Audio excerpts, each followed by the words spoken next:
Okay, we are back with another episode of the UFC Main Event Challenge, and we have Israel, the last stylebender Adesanya, taking on Nassourdine, the sniper Imavov.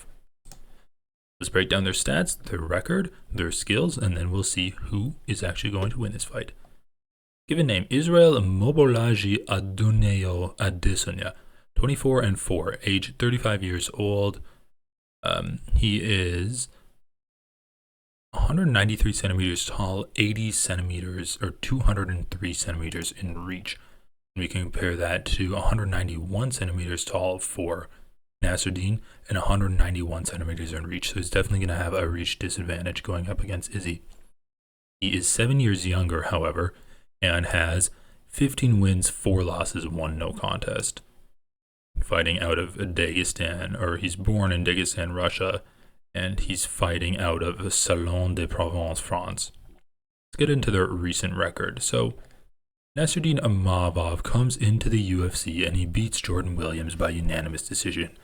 Then he loses to Phil Hawes in a majority decision. He knocks out Ian Heinisch. He TKOs Edmund Shabazian on the ground and then beats Joaquin Buckley by unanimous decision.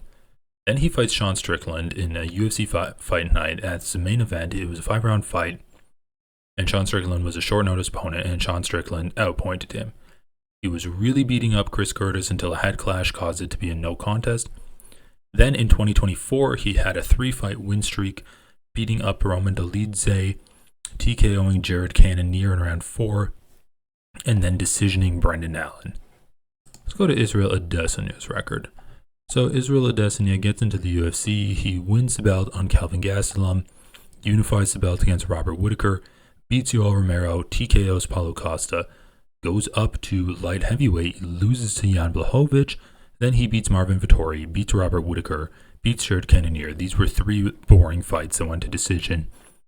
Then he fights Alex Pereira, got his legs kicked out of him in that fight, got beat up, and then knocked out in round 5. Then he fights Alex Pereira, gets kind of beat up, but then he catches Alex Pereira in round 2 and knocks him out. Now he's the champion again, loses the belt to Sean Strickland, gets an immediate rematch against Dricus du Plessis, or an immediate title shot again against Dricus du Plessis, loses that, and now he's fighting Nassourdine Imavov. So, in his last 4 fights, Israel has lost 3 of them, and Nassourdine Imavov has basically won his last 4 fights. So you can say that Nassourdine is on the come up and Israel is on the come down. And I think it's a little bit interesting. So what do we have in these 2 fighters? Well, Israel Adesanya is known as a counter striker, but he causes his opponents to move into him through a combination of leg kicks and jabs. He has that beautiful jab to overhand right, which he rocked Alex Pereira in both of their fights, knocking him out in the second one in. He has great leg kicks. He caused that to make Costa just completely get neutered in front of him, just leg kicking Costa's legs right off.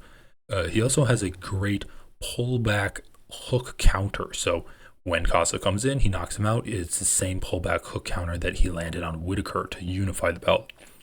And also those leg kicks were used to basically decision Romero.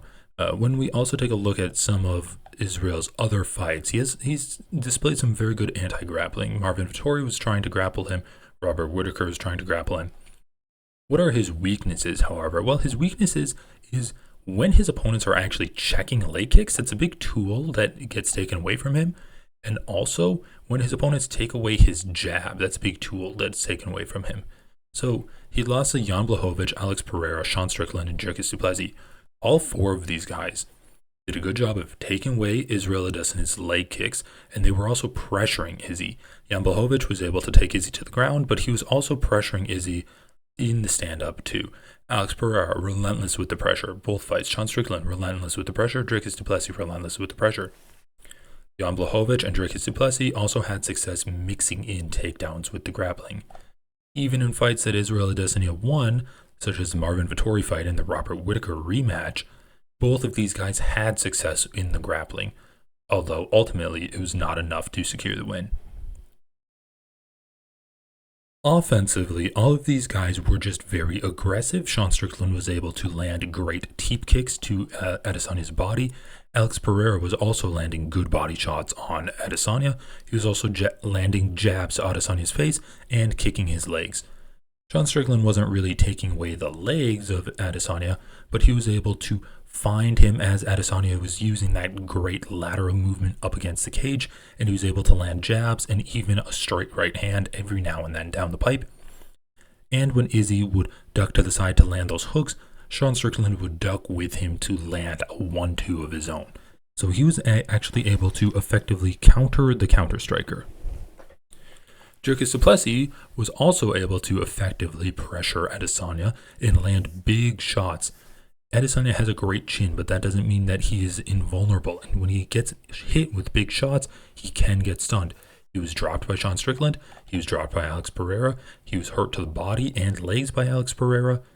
And he was stunned by Dricus du Plessis' big punches. And when he's stunned, he's susceptible for other shots landing and getting taken down.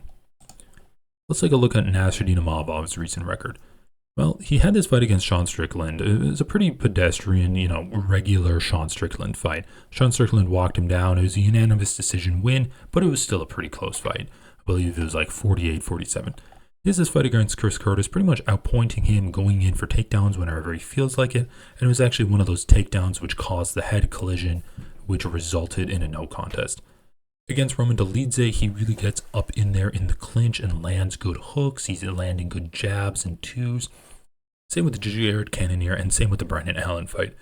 Nassourdine Imavov has good offensive and defensive grappling, which he'll use to get in close with the clinch and also take his opponents down if he feels like he can out-wrestle them.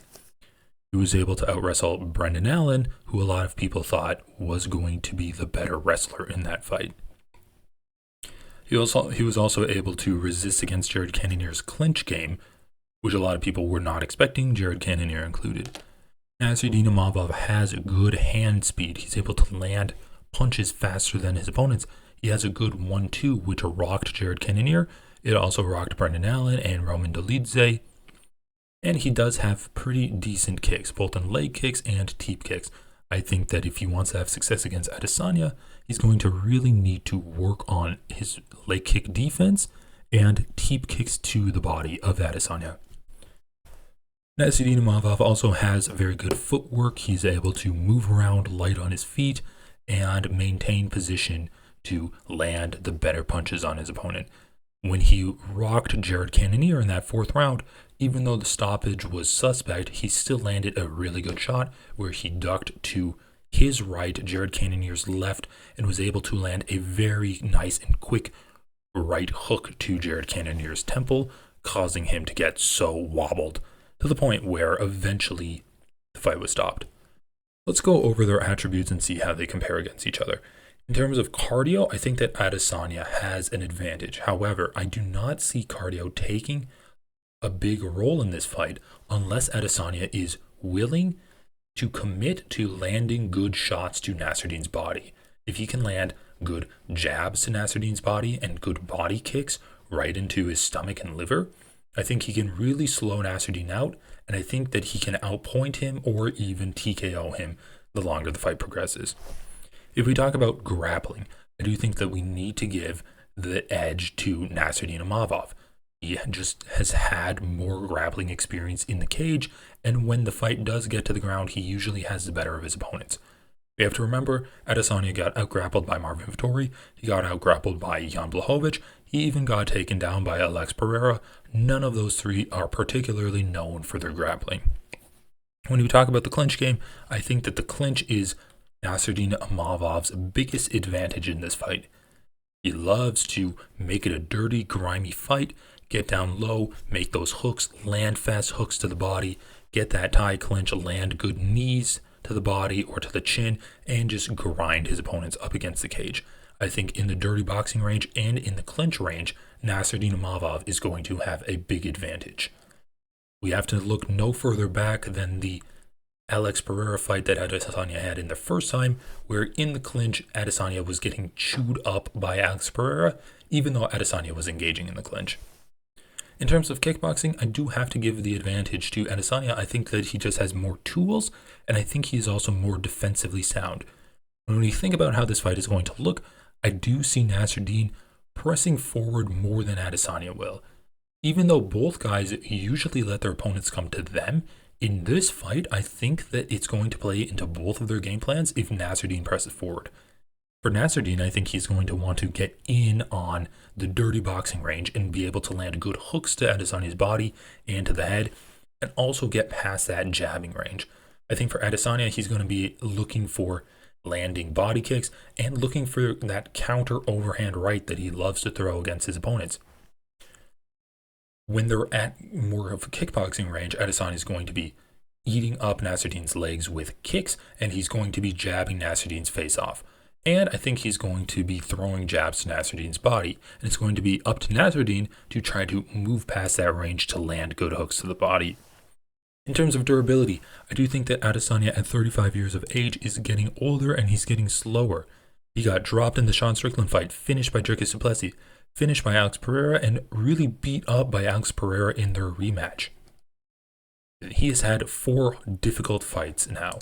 Nassourdine Imavov has good defense. He's able to roll with a lot of the punches, and even the punches that he eats clean, he's never been rocked. We cannot say the same for Izzy, and I think that just being 8 years younger, Nassourdine has that age advantage, which will add into his speed and his durability, allowing him to eat more shots than Adesanya can have.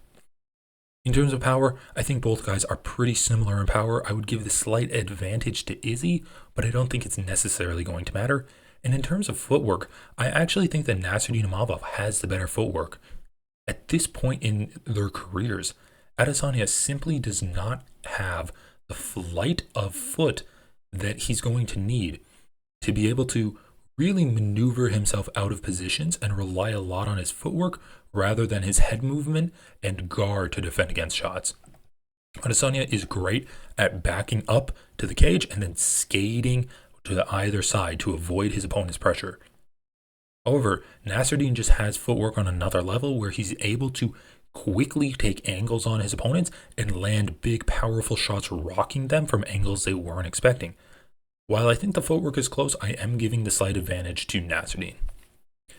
So, what is going to be the game plan of these two fighters? Well, I think I said before, Adesanya is going to be looking for counter shots. He's going to be looking for that counter overhand right, and I think he's really going to be looking to work the body and legs of Nassourdine.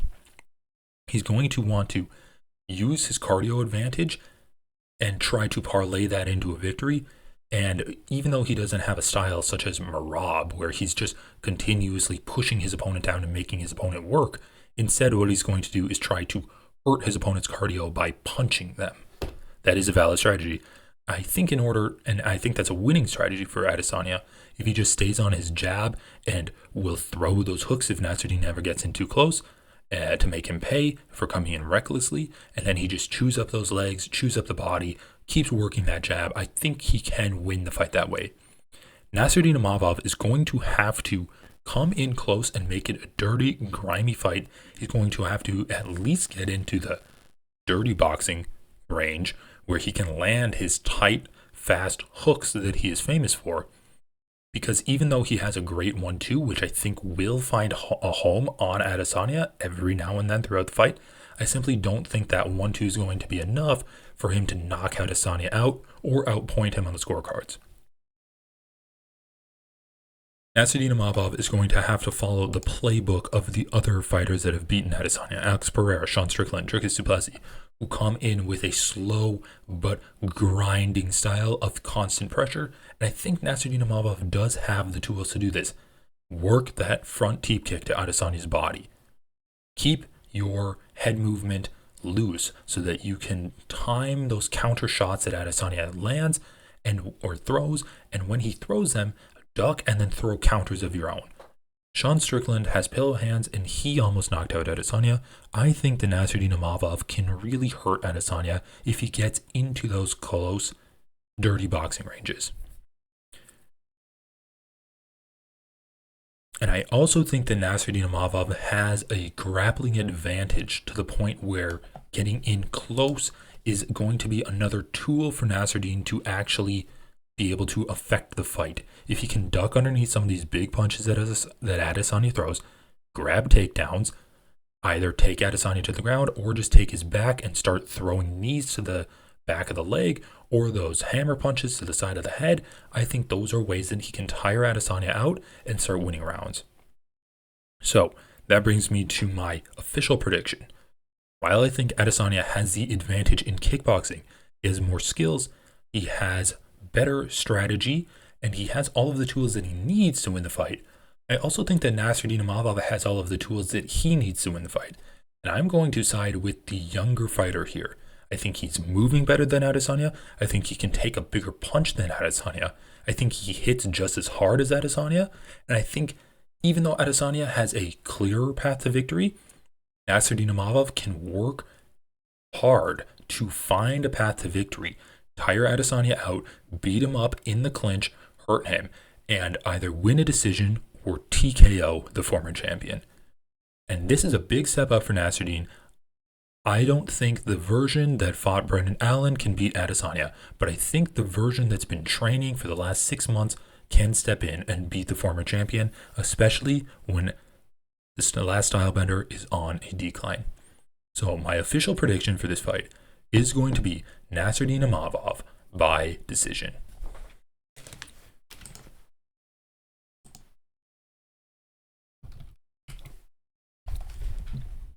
And just for fun, let's break down the rest of these fights and just go through these really quickly. Mike Davis versus Farasiam Alpachuziam. Vinicius Oliveira versus Said Nurmagomedov. I'll choose Nurmagomedov. Round 1 ninja choke. Sergey Pavlovich versus Rosenstrike. I'll actually go with Pavlovich. I think that he can land some big punches on Rosenstrike and make him kind of shell up. Michael Page versus Sharputin Magomedov. I think Sharputin will win, but I am rooting for Michael Page. I'll choose Sharputin by decision. And then Nassourdine Imavov by decision. I think that Nassourdine versus Izzy is going to be a really close fight, and it's going to be very fun. And I'm going to be sad if Adesanya loses because it's going to be the end of an era, but Adesanya gave us such great fights. He was such an entertaining fighter in the cage. Even though he's a bit of a dumbass outside of the cage, I still really appreciate him, and he had a great career. Honestly, one of the best careers. All right, guys, that's it. Everyone enjoy the fights, and I'll get back to you later. See ya.